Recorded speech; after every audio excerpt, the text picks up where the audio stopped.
What's up, Totally Inspired community? Welcome to another episode of Totally Inspired with me, your girl Sibo DUBE. And if you're new to this channel, thank you for stopping by. And to my regular subscribers, thank you so much for your support and for always commenting, liking, sharing. Well, you might be wondering what has taken me so long to upload the next video. The reason is that I am just doing the final touches to my second book. In today's video, actually, I'll be talking about the things that one needs to be aware of, the things that you need to consider when you're thinking about writing a book. For those that may not be in the know, I'm an author. I love to write. I think as a former journalist, one actually just can't stop writing. You know, you can't put the pen down. I wrote a book and published it in December 2020, and the sequel is going to be out in the next few days because I'm launching my second book on the 3rd of September. Because the book is focused on women empowerment, women in leadership, and the personal development of women, and just how one can improve themselves and have an impact in the different spaces that they're in. The title of the book is Pink Noise, and the subtitle is The Wonder of the Evolving Woman. And I think you can tell from the title that this is a book about pushing boundaries. It's a book about making sure that you have an impact in your different space, or wherever you are. You must be able to speak up and use your voice as a woman. And also, while you do that, remembering also the fact that when you speak up, when you use your voice, it's not just for your own good. You are doing so for other women, your peers, and other people that are yet to come into your space in future. So silence really cannot work for women anymore. We have to have an impact in the different spaces that we occupy.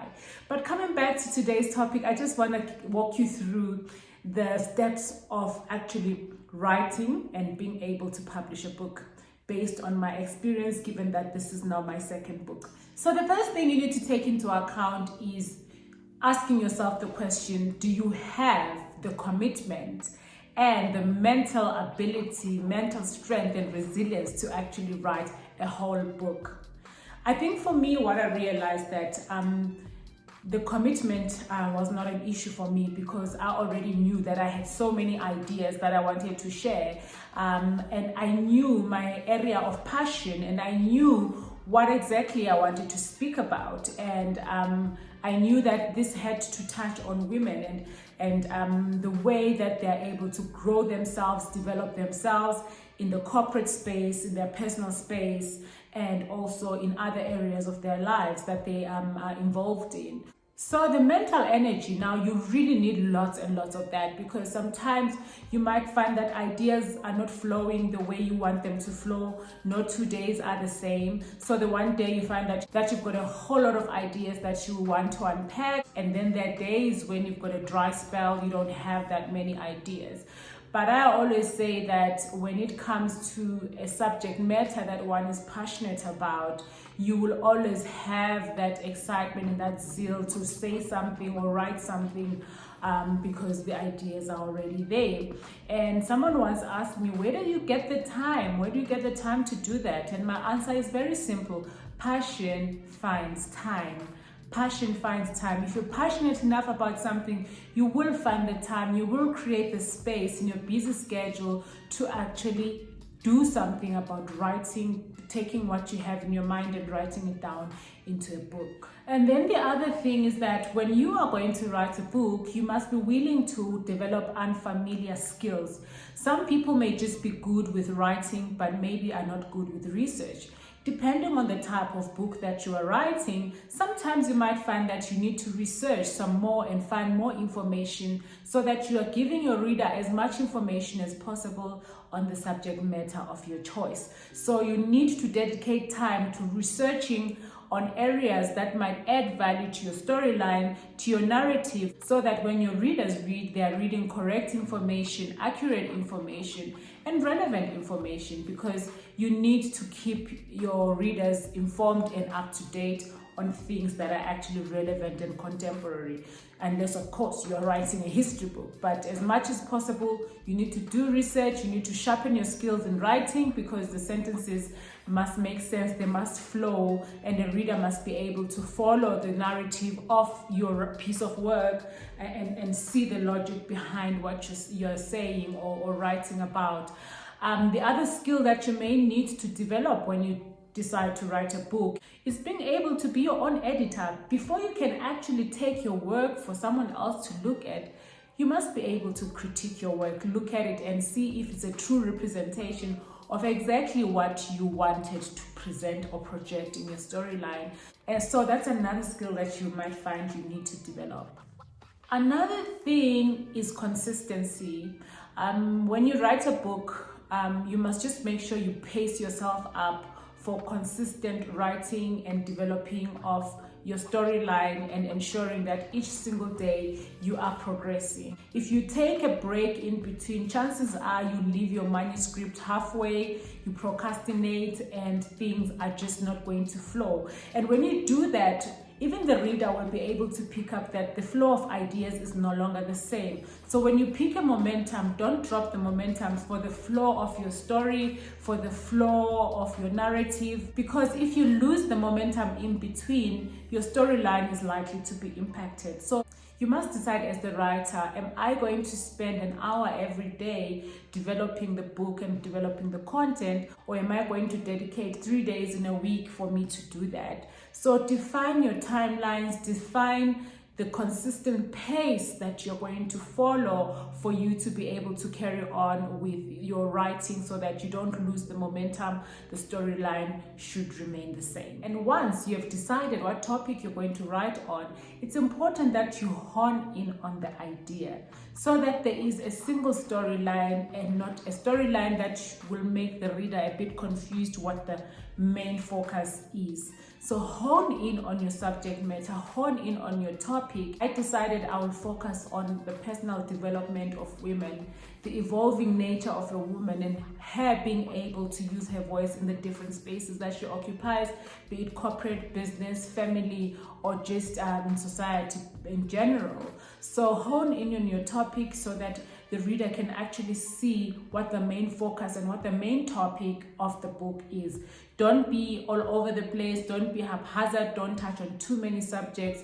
Just have a storyline that the reader can follow through and understand, so that by the time they're done, they're able to identify the key messages of your book. The other thing that you need to ensure that you do is have an accountability partner, somebody who will be able to track you and chase you in terms of how you are developing on your story, on how you are progressing on your writing. Because when you're not accountable to anyone and you're doing this on your own, you can look for excuses for parking the work or procrastinating. And when you look for those excuses, you're bound to find them, because there's no one who's going to be reprimanding you or tracking how you're performing or tracking how you're progressing with the work. So find someone whom you can be accountable to, someone that will continually check on you, how you're doing, someone who you will follow your timelines with. That's very important, because that way you know that you will complete your work. You know, when you write something, when you do your own work and you are your own examiner, you are bound to overlook certain things. So find one person that will proofread for you, and maybe another person that will actually critique your narrative, someone who's got an understanding of the storyline that you have selected, without necessarily changing what you're talking about. This person will be able to give you certain pointers or blind spots that you may have on the subject matter. So it's very important that you're not working in a silo or working by yourself. You need to engage the services or the support of other people. Sometimes you may need to pay for that, especially the proofreading and the editing, that you will need to budget for and ensure that you are able to engage the services of a good editor and proofreader.